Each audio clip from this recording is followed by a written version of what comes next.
Правецот на реформите кои што ги предлагаме како влада произлегуваат од програмата за работа на владата 2017-2020, а ги земаат во предвид политичкиот договор од Пржино, препораките од средбите на високо ниво со представниците на институциите на Европската Унија, вклучително и учеството на комесарот Хан на специјалната седница на владата, насоките од Европската комисија во итните реформски приоритети од 2015 година и сите други официјални документи, вклучително и препораките до владата во изминативе неколку години од телата на Советот на Европа, како што се Венецијанската комисија, Греко и препораките на ОПСЕ ОДИХР. Не ги заборавивме и препораките и сугестиите од граѓанските организации, како и резултатите од консултациите генерално со граѓанското општество. Долготрајната политичка криза и неприфаќањето на препораките од сите меѓународни институции кои што погоре ги наведов, не доведоа до ситуација да бидеме оквалификувани како заробена држава и да добиеме оценка за назадување во реформите и отстапување од евроатлантскиот пат. Оваа влада со досегашните активности на овој план покажува и ќе докаже дека сакаме Македонија да ја вратиме таму каде што припаѓа, во евроатлантското друштво, со реформи кои ќе не приближат до западноевропските стандарди за демократија и човекови слободи.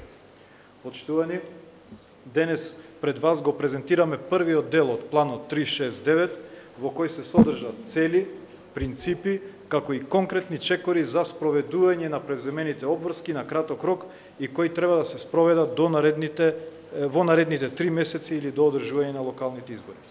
Дозволете да ви презентирам дел од областите како и дел од содржината на планот 369. Во делот на изборите, забелешките, препораките кои се содржат во извештаите на ОПСЕ ОДИХР и оние дадени од експертите на Венецијанската комисија за одржаните избори, владата ги прифаќа. На краток рок мерките ќе се фокусираат на поддршка на Државната изборна комисија за нејзината внатрешна консолидација и зајакнување на нивните капацитети, а во контекст на подготовките за локалните избори, вклучително и ажурирање на избирачкиот список, едукација на изборната администрација и на гласачите. Во таа смисла ќе спомнам само неколку од предвидените активности. Постепено доекипирање на Државната изборна комисија, препорака до Комисијата за транспарентност при водење на седниците, воспоставување на механизам за одговорност на директорот на јавниот радиодифузен сервис, доколку во следниот извештај на ОПСЕ ОДИХР се констатира небалансирано известување за изборниот процес и така натаму. По 2. Во делот на правосудството, забелешките и препораките на Европската комисија и на Советот на Европа, по-конкретно на Венецијанската комисија и на Греко, како и сите други релевантни документи со кои се предвидува на краток, среден и долг рок да се изгради независен, непристрасен, професионален и ефикасен судски систем, владата ги прифаќа. На краток рок владата ќе направи ревизија на нацрт стратегијата за реформа на правосудниот систем и ќе започне да изгради атмосфера на слободно судство, без политички притисоци, со цел да обезбедиме простор за неопходните законски измени на среден и долг рок. Во тој дел ќе спомнам неколку активности. Укинување на законот за утврдување на факти и дисциплинска одговорност на судии и во таа насока измени и дополнување на законот за судски совет. Формирање нова работна група за ревидирање на нацрт стратегијата за реформа на правосудниот сектор согласно препораките на Европската комисија, Венецијанската комисија и Греко. Зајакнување на кадровските капацитети на народниот правобранител, целосна поддршка на работата на специјалното јавно обвинителство. Во делот на рамковниот договор, во насока на унапредување на имплементацијата на легислативните елементи од рамковниот договор, владата ќе изготви предлог закон за употреба на јазиците, кој потоа ќе го достави на консултации до Венецијанската комисија и до Собранието.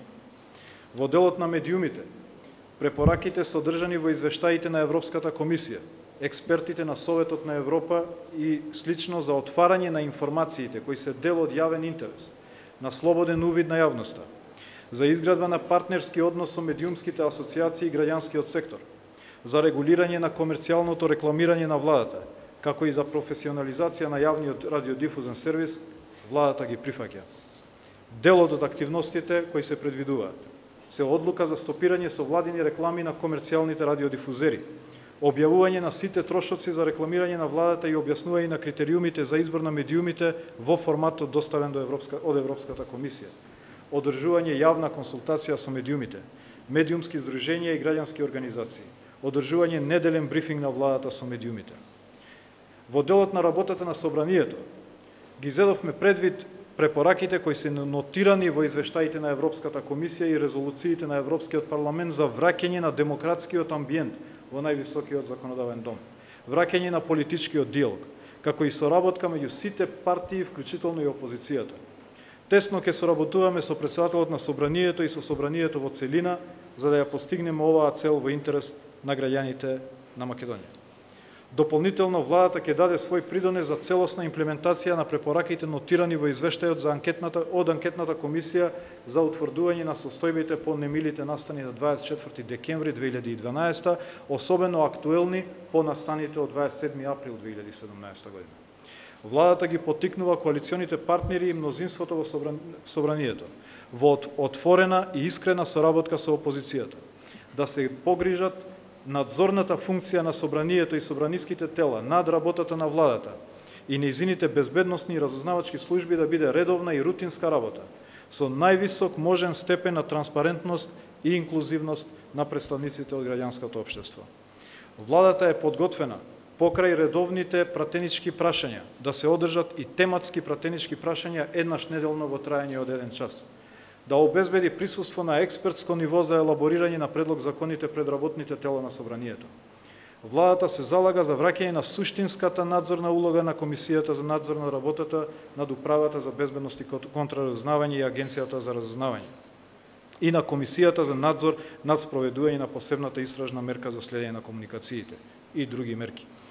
Во рамки на планот 369 се предвидени се и принципи, мерки и активности кои се однесуваат и на други области, како што се реформа на безбедносните служби, борба против организираниот криминал и корупција, реформа на јавната администрација, инклузивност на граѓанскиот сектор, миграција и така натаму.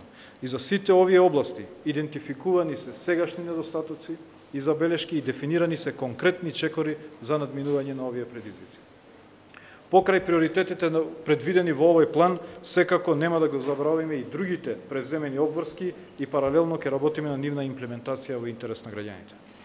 Почитувани, спроведувањето на овие реформи не представува само обврска која што ја имаме превземено пред нашите меѓународни партнери. Туку е и неопходен предуслов за да изградиме функционална демократија, стабилно општество и компетитивна економија. Долгото чекање пред вратите на Унијата не влече назад и како што видовме изминативе 2-3 години, не однесе во длабока политичка и институционална криза. Овој прозорец на можноста што сега ни се отвара, овој нов моментум на севкупен оптимизам, како во земјава, така и во земјите членки на Европската Унија, мора да го искористиме и мора да испорачаме.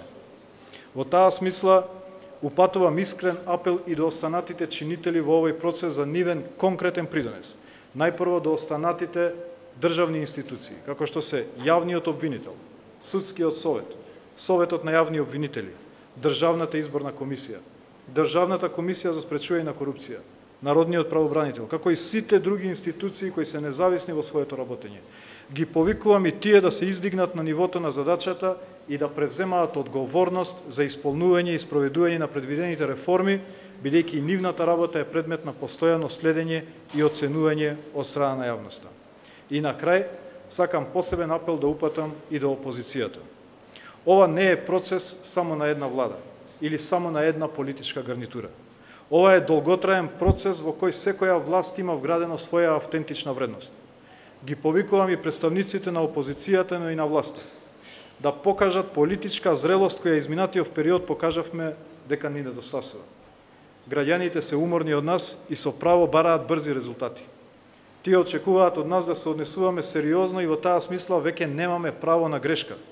Сега е вистинско време да ги тргнеме нашите лични, партиски интереси на страна, пред нас е исправен наднационален, ако сакате човечки предизвик, да ги затвориме отворените прашања и да направиме сериозен чекор во нашите европски и евроатлантски интеграции.